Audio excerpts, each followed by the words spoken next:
que hay un intento de lograr,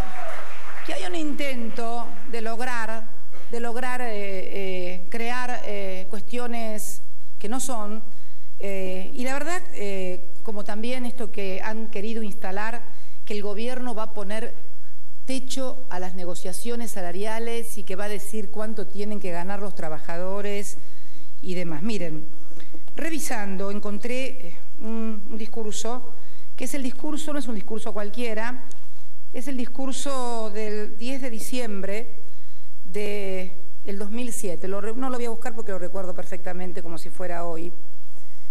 10 de diciembre del 2007, cuando me tocó asumir como presidenta de los argentinos. Recuerdo que estaba sentado al lado mío y me miraba. Y yo dije una frase que causó unas respuestas inmediatas a los 2 o 3 días.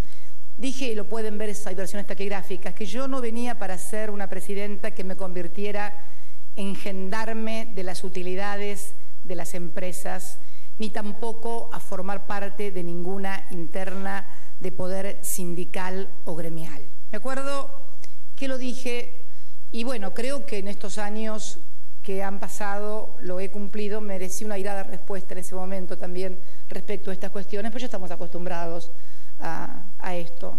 Así, además, para enojarse siempre hacen falta 2. Si uno no quiere, 2 no pelean. Así que, pero me gustaría ser clara con respecto a esta cuestión del Estado fijando salarios y también los empresarios escudándose atrás del Estado para que sea el Estado el que diga esto. Yo creo que hay una nueva etapa en la República Argentina. Nosotros vinimos con un crecimiento salarial que fijábamos en pautas que en realidad eran pautas manontropo, porque luego en todos los convenios salariales había incrementos mucho más importantes. Si uno recuerda, la pauta de incremento salarial del año 2006 fue del 19,5, pero los convenios fueron del 20, del 16% en el 2007, pero los convenios, el promedio, fueron del 22%.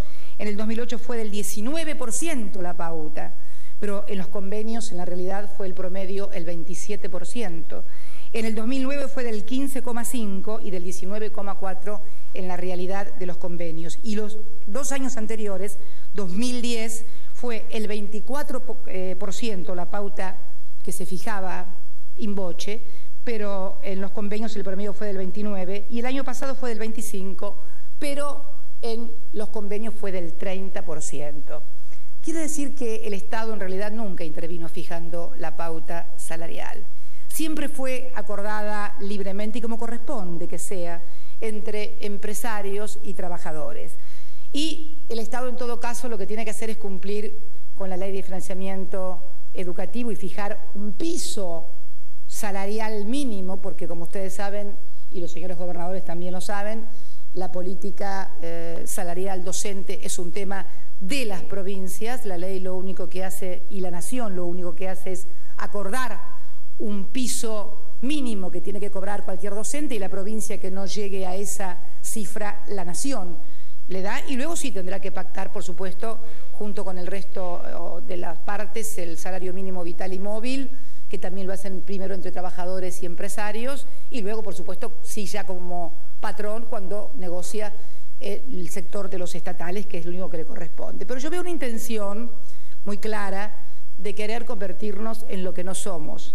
Y también quiero que sepamos, y quiero que sepan todos, empresarios y trabajadores, que van a poder negociar libremente sus paritarias, pero de acuerdo a las rentabilidades que tenga también cada empresa. Porque también hay sectores, fundamentalmente en el sector de servicios públicos, que las rentabilidades están dadas por los subsidios. Y entonces se negocia no solamente con el dinero de la empresa, sino con el dinero de todos los argentinos para aumentar salarios. O como, por ejemplo, yo quiero dar 3 ejemplos para que ustedes me entiendan de lo que el gobierno piensa respecto de cómo encarar esta importante cuestión. Y creo que tenemos autoridad para hacerlo, porque ustedes dirán, ¿y por qué esta persona tenemos que estar escuchando cómo nos dice cómo hacer las cosas? Bueno, porque desde hace 8 años y medio venimos diciendo cosas, haciendo cosas y teniendo resultados como los que hoy tenemos, por ejemplo, cuando anunciamos esto de la jubilación. Y nosotros tenemos sectores como la actividad industrial, que evidentemente se dividen aquellos que exportan, de los que no exportan, entre pequeños y medianos, y podemos hablar de una empresa multinacional en el sector metalúrgico, que si uno la mide punta a punta del 2001 al 2010, en términos de, como exporta, en términos de costo salarial, tiene un 11,5% de costo, pero ha visto disminuido su costo salarial en dólares en un 27%, producto precisamente de que es un sector exportador. O el sector de cargas, que es un sector de servicio, de transporte de cargas. Hasta que vino Néstor Kirchner, el sector de transporte de cargas no recibía un solo peso de subsidio de ninguna naturaleza, porque había sido creado un subsidio sobre la tasa de gasoil durante el gobierno de la Alianza, pero para las contratistas y los concesionarios de peajes. Esto luego fue reformado en el año 2002, pero lo pusieron en un decreto, pero no pusieron la plata, que es lo mismo que no poner nada.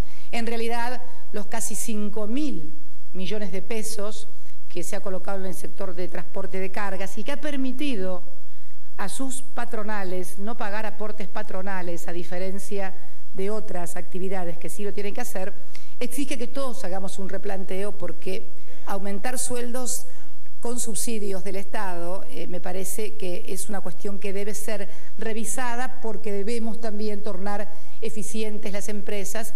Y bueno, nosotros queremos que esa plata que hoy está presupuestada vaya, por ejemplo, a créditos de inversión para seguir sosteniendo el crecimiento económico y tener entonces una justa redistribución del ingreso, porque en estos años también hemos visto que la distribución del ingreso, aún dentro del sector registrado, no es la misma, según la actividad.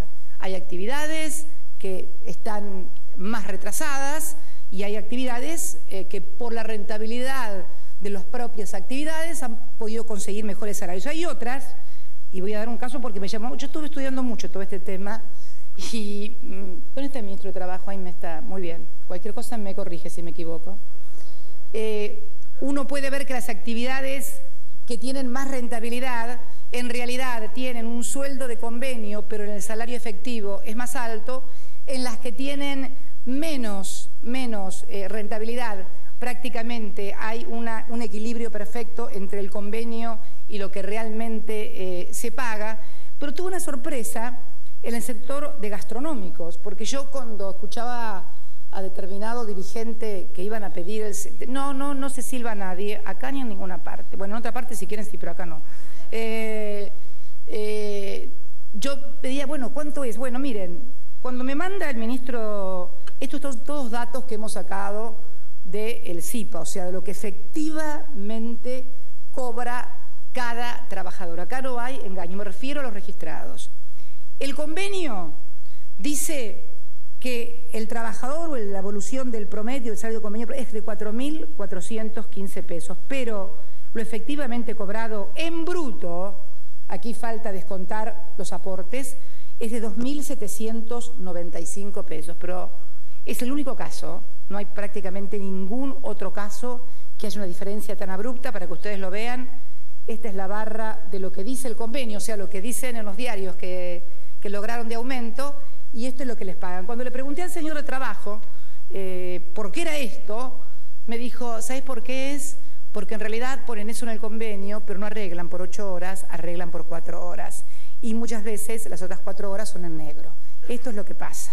Por eso, tanta vocinglería, tanto griterío, que es siempre la manera de no negociar adecuadamente. Quien quiere negociar normalmente no lo anda diciendo por los diarios ni gritando por los diarios, salvo que lo que quiera hacer sea otra cosa, que no es la de acordar y realmente negociar y permitir que la economía siga creciendo. Por eso quería aclarar esto, era muy importante, porque puedo tolerar muchas críticas, todo el mundo tiene derecho a hacerlas, pero seguramente no debe haber habido gobierno después del de Perón que haya hecho una redistribución y una justicia social como la que ha hecho Néstor Kirchner